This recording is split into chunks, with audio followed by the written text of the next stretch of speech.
Assalamualaikum warahmatullahi wabarakatuh. Bagaimana kabarnya teman-teman level 8? Semoga selalu dalam keadaan sehat ya. Dan pastinya semakin semangat dan selalu bahagia. Amin. Alhamdulillah kita dipertemukan lagi pada pembelajaran bahasa Indonesia.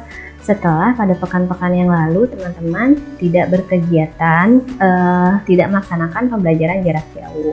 Semoga teman-teman semakin semangat. Baik, pertemuan kali ini masih tentang teks puisi ya teman-teman. Namun pertemuan kali ini teks puisi di bagian kedua. Boleh teman-teman sambil membuka buku paket pada halaman 131. Kompetensi dasar yang akan teman-teman capai ialah teman-teman dapat menyimpulkan unsur-unsur pembangun dan makna teks puisi yang diperdengarkan atau dibaca.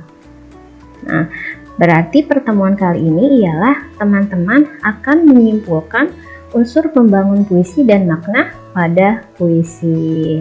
Baik, sebelumnya Ibu mau bertanya, bagaimana cara teman-teman atau cara kita untuk bisa menyimpulkan unsur pembangun dan makna pada puisi?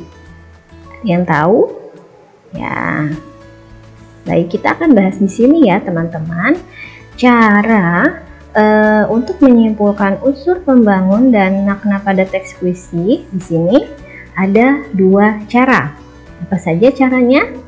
Cara yang pertama ialah teman-teman harus menganalisis terlebih dahulu unsur pembangun puisi. Teman-teman masih ingat unsur pembangun puisi ada berapa? Ya, unsur pembangun puisi ada dua, ada struktur batin dan ada struktur fisik ya. Nah, setelah teman-teman menganalisis unsur puisi, teman-teman langkah keduanya apa? Teman-teman memberi makna atau mencari makna kata-kata dari puisi tersebut. Kita akan bahas satu persatu. Sebelumnya, teman-teman boleh dengarkan dengan seksama pembacaan puisi Aku karya Chairil Anwar berikut ini.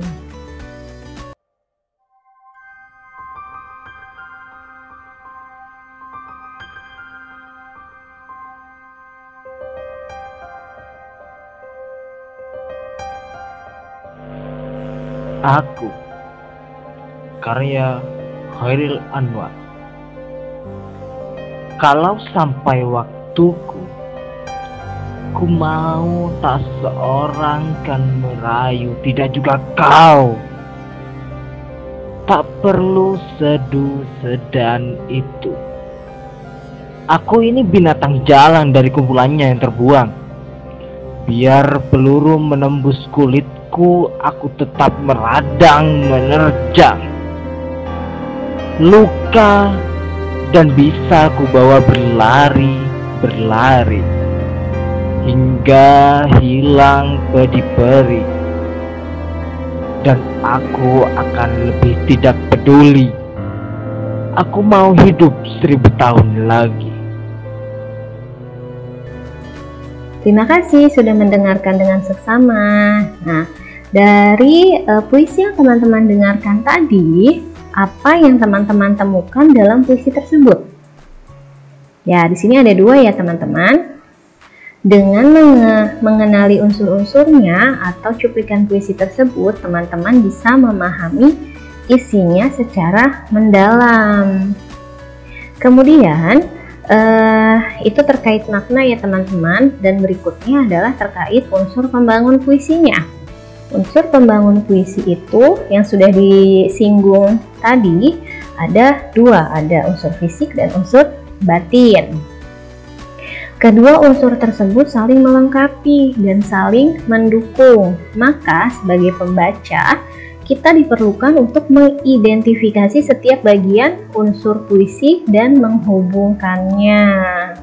Seperti itu, misalnya kata konkret itu berkaitan dengan pengimajian. Nah, itu yang dimaksud menghubungkannya. Nah, kita akan mencoba untuk menyimpulkan unsur pembangun dan makna pada puisi. Yang telah disinggung tadi, langkah pertama adalah teman-teman perlu menganalisis puisi. Ya, menganalisis puisi berarti teman-teman harus identifikasi dulu unsur batin dan unsur fisik pada puisi yang telah teman-teman dengarkan tadi. Kita lihat sama-sama di sini unsur batinnya yang ada dalam diri si puisi tersebut ya. Yang pertama ada temanya. Temanya tadi tentang apa puisinya? Semangat dalam menghadapi rintangan. Tokohnya atau pengarangnya adalah Chairil Anwar. Ini penulis sastrawan fenomenal ya teman-teman. Judul puisinya yang sangat terkenal itu adalah Aku. Harapannya teman-teman juga dapat mengetahuinya. Yang kedua, unsur batinnya adalah perasaan. Bagaimana perasaan teman-teman setelah mendengar atau membaca puisi tersebut? Ya, ada perasaan ingin bebas dari aturan-aturan yang mengikat. Ya, kemudian ada nada dan suasana. Suasana dalam puisi tersebut bagaimana suasananya? Apakah sedih? Apakah senang atau lain sebagainya? Nah, di sini suasananya sangat bergelora melawan rintangan, berarti semangat ya. Semangat bergelora melawan rintangan, berarti sangat bersemangat sekali. Yang keempat, amanat. Nah, amanatnya apa nih? Pesan yang ingin disampaikan si penulis. Penulis berharap kita harus selalu bersemangat dalam menghadapi segala rintangan kehidupan. Berikutnya ada unsur fisik. Unsur fisik yang pertama ada diksi. Di situ ada pilihan kata waktuku. Nah, aku, kalau sampai waktuku, ada kata waktuku.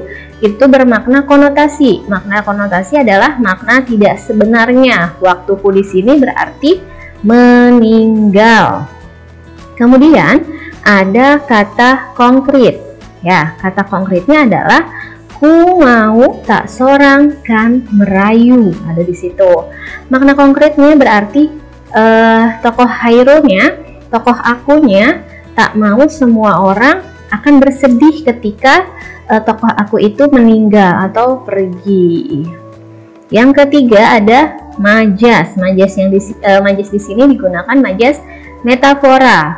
Metafora di sini ada kata peluru. Biar peluru menembus kulitku. Nah, peluru di sini diartikan sebagai rintangan. Nah, kemudian ada unsur fisik yang kedua, ada rima atau ritme. Ya, rima adalah persamaan bunyi ya, teman-teman. Terdapat permainan bunyi huruf U. Kalau waktuku, ku mau merayu kau seduh itu.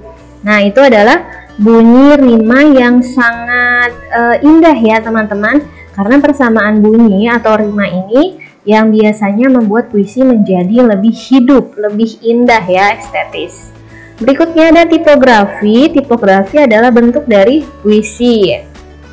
Pada umumnya setiap bait puisi itu terdiri dari beberapa baris atau larik.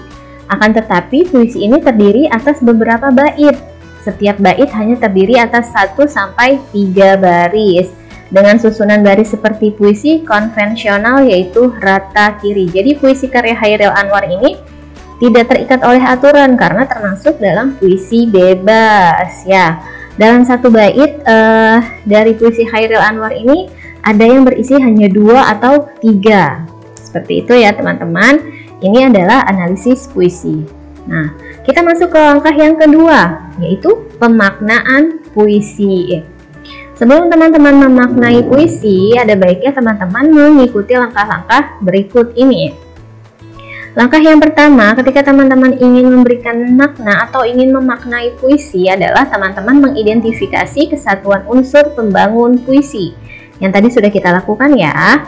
Yang kedua, menentukan kata kunci dalam setiap larik. Jadi dalam setiap baris teman-teman harus cari kata kuncinya. Misalnya di baris pertama ada tadi kata aku. Kalau sampai waktuku, ada kata waktu ya. Kemudian di baris kedua apa kira-kira kata kuncinya, dan seterusnya dan seterusnya. Kemudian langkah yang ketiga, mengaitkan maksud puisi dengan kehidupan nyata. Ya, yang tadi disampaikan kata konkret, ada kata majas ya teman-teman. Ada kata peluru. Nah, coba kita kaitkan dengan kehidupan nyata. Di sini peluru diibaratkan seperti rintangan. Dan langkah yang keempat adalah memparafrasakan setiap bait puisi berdasarkan kata kunci dan realita. Memparafrasakan itu ialah mengubah bentuk puisi menjadi prosa. Yang kita ketahui kan puisi itu berbentuk bait-bait ya. Coba nih kita mau bikin si puisi ini menjadi sebuah paragraf ya. Nanti ada di langkah berikutnya. Yang terakhir adalah teman-teman menyimpulkan keseluruhan isi puisi berdasarkan data yang sudah dihimpun. Nah, di sini ada pemaknaan puisi. Yang tadi puisinya jika ditulis itu berbentuk bait-bait ya. Tadi dikatakan satu baitnya ada 3 baris, ada 2 baris. Nah, kita di sini kita buat parafrasanya, memparafrasakan puisi. Nah, hasilnya adalah seperti ini. Ya, paragraf berupa paragraf. Ibu bacakan ya. Beberapa makna puisi aku diantaranya adalah wujud kesetiaan dan keteguhan hati atas pilihan, kebenaran yang diyakininya. Hal ini tercermin melalui 2 kalimat di awal puisi tersebut, yakni kalau sampai waktuku, ku mau tak seorang kan merayu. Keberanian dalam berjuang meskipun banyak resiko yang akan dihadapi ya. Tokoh aku ini berjuang ya, walaupun peluru menembus kulitnya ya, banyak rintangan, dia tetap ingin berjuang. Termasuk resiko untuk kehilangan nyawa atau terluka karena senjata musuh, itu tadi rintangan. Inilah yang digelorakan oleh Chairil Anwar yang tersurat pada bait ketiga puisi tersebut. Semangat yang tak pernah padam, sebagaimana yang dinyatakan melalui kalimat aku mau hidup 1000 tahun lagi. Nah, disitu dikatakan tokoh akunya tetap semangat untuk berjuang ya, untuk tetap hidup. Hal itu adalah cermin dan betapa semangatnya Chairil untuk berjuang, tidak ingin dibatasi oleh waktu. Baik teman-teman, sampai sini harapannya teman-teman bisa memahaminya dengan baik ya. Semoga teman-teman selalu diberikan kemudahan dalam menjalankan aktivitas. Baik, jika ada pertanyaan silakan teman-teman tinggalkan pertanyaan pada kolom komentar di Google Classroom. Tugas boleh diselesaikan setelah menyimak video pembelajaran ini. Sekian, Assalamualaikum warahmatullahi wabarakatuh.